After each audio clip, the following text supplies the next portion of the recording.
Yo, yo, yo, yo, what's up guys? I'm so excited today kasi mag-unbox na naman tayo ng sapatos. So hindi lang tayo mahilig sa music, sa gadget, sa kotse, mahilig din tayo sa sapatos. At itong i-unbox ko today guys sa isang lifestyle shoes. So nakita ko to dati sa website and nung nirelease to, autocop siya sa akin. And eventually nirelease din to sa Adidas Brand Center pero agad naman sold out. So ano pa hinihintay natin guys? Tara, tignan natin yung tinutukoy kong sapatos. Let's go! So guys, so ito yung box niya. So nakikita nyo dito, meron parang logo na parang may sumisipa. Dito sa gilid, may idea ba kayo kung sino yan guys? So makikita nyo dyan yung pangalan. Then ito yung parang logo niya guys. Dito pangalan ng sapatos, price, size ng sapatos. Sa ilalim natin special, all black. At sa taas guys, isang napaka-solid na picture ni Bruce Lee and ni Kareem Abdul-Jabbar, man. Isa sa mga best NBA player and isa sa mga idol ko, guys, sa martial arts, si Bruce Lee, guys. And it's a collab from Adidas. So, may tinatawag na Jabbar Low ang Adidas. So, para siyang retro na Adidas shoes to honor the great Kareem Abdul-Jabbar. So, tingnan natin, guys, yung nasa loob. Let's go! Solid ng box, oh. So parang may paper dito sa loob, merong white paper and yung shoes. Ang dami niyang balot. Look! Solid. Nice.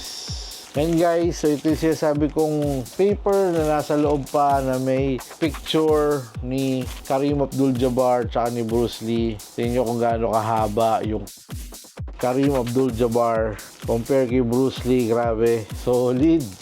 So guys, so this is the Adidas Jabbar Low in Bruce Lee collab colorway. Look! Lalo. Yeah! So guys, so ito yung aking nakap, si Adidas Jabbar Low Bruce Lee. So ang SRP ng mga Jabbar Low is 6,000 pesos. So makakakita kayo ng mga Jabbar Low ngayon sa Adidas stores, sa mga outlet stores. So like I said, Adidas makes the Jabbar Low to honor the NBA legend Kareem Abdul-Jabbar, celebrating the low top retro version of his very first signature shoes na originally created noong 1971. So grabe, ang tagal na. So ngayon, parang binabalik, re-release sa mga Jabbar Low and hindi naman siya gaano kamahalan, lalo na kung bibili kayo sa mga outlet store. Marami ako nakikitang Jabbar Low. So almost half the price yung nakikita ko minsan.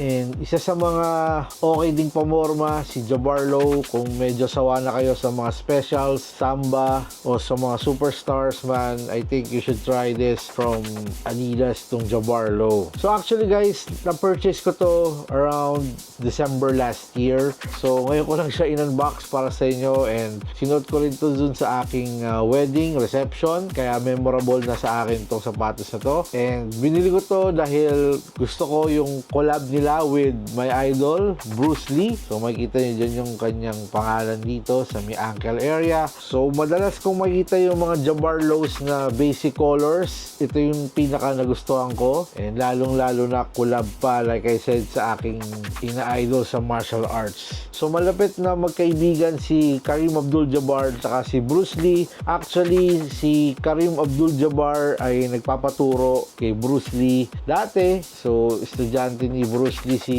Kareem sa martial arts. Meron ako napanood dating video na nagpupunta pa sa bahay si Kareem Abdul-Jabbar kay Bruce Lee and kasama rin ni Bruce Lee si Kareem Abdul-Jabbar dun sa Game of Death na pelikula, yung huling movie ni Bruce Lee na actually parang patsi-patsi na yung ginawa doon.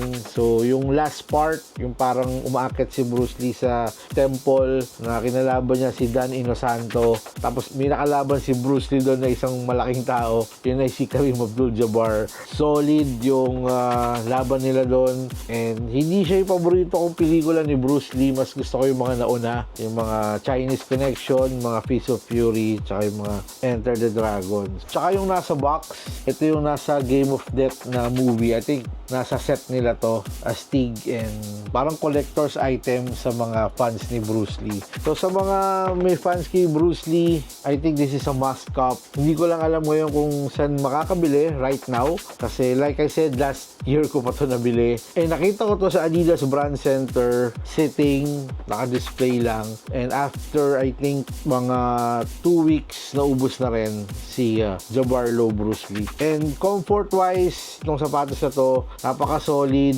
Medyo naguguluhan lang ako sa sizing ng Adidas kasi minsan malaki, minsan maliit. Pag mga ganitong retro kind of stuff na nire-release ng Adidas. Sa Superstar, 11 ako. Sa Samba, 10.5. Sa Specials, kasya sa akin yung 10. So, yun lang yung aking comment dito sa Jabbar Low. Dito, nag-10.5 ako, pero parang medyo maluwag siya. Pero, it's all good. Tolerable naman.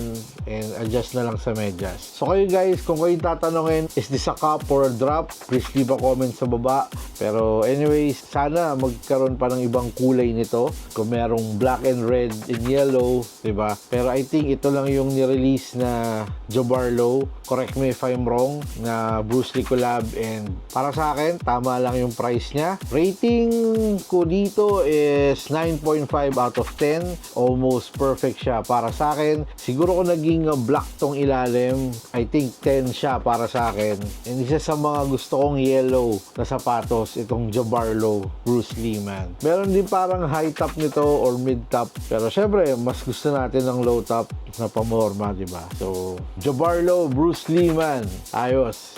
So yung upper ng Jabbar Low, guys, itong collab with Bruce Lee, it's built with a premium hairy suede hanggang dito sa likod na malambot yung feel, and dito sa gilid merong leather stripes, 3 stripes. So wala siyang kasamang extra lace, walang kasamang color yellow na laces sana.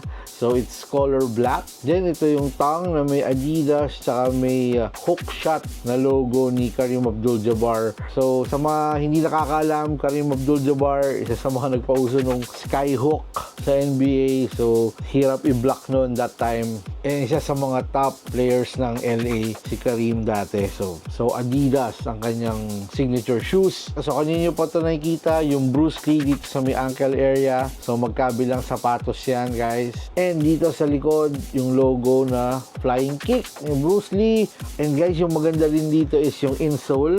Kung makikita nyo, may picture ni Bruce Lee and ni Kareem Abdul-Jabbar nung maglalaban na sila. Stig.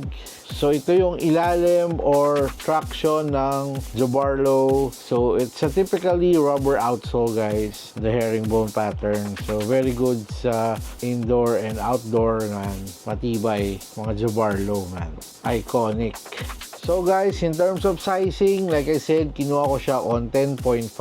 So kadalasang size ko sa mga Adidas is 10.5. So nung dumating, parang medyo malaki ng konti. Sakto lang, tolerable, like I said. Adjust na lang sa medyas. Pero kung masusukat nyo, mas maganda na isukat nyo muna yung mga Jabbar Low. Kung hindi man Bruce Lee bibili nyo, like I said, marami ito ngayon sa mall. Try it first, and maraming discounts ang nangyayari dito sa Jabbar Low. So kung bibili kayo, mas maganda na isukat nyo muna bago kayo bumili. Pero kung hindi nyo masukat, siguro traditional Adidas sizing ako ninyo dito. You're good to go, man. Ayos. So guys, maraming salamat sa isang quick look, quick unboxing dito sa ating Adidas Jabbar Low Bruce Lee collaboration from Adidas 3 Stripes. Sa lahat ng subscribers sa patuloy na nanonood at sumusupport dito sa ating channel, maraming salamat sa inyo, men. Salute! Like and subscribe kasi minsan na may migay tayo ng mga giveaways, and please follow me on Instagram for more updates and details na ating mga videos, reels, stories, giveaways at kung ano-ano pa. And please also like my Facebook page kasi nag-upload din tayo doon ng mga videos, reels, stories, kung ano mga trip natin. So sana guys, supportahan nyo ako sa aking mga social media accounts. Meron din nga pala akong TikTok account. Gusto yung makita doon ng mga new releases na sapatos fresh from the mall kasi hindi natin mabibili lahat. So please follow me on TikTok. So kita-kits tayo ulit sa susunod. Maraming salamat. So peace. I'm signing out. Trees to Ripes, yo. Jabbar Low Bruce Lee. Ooh,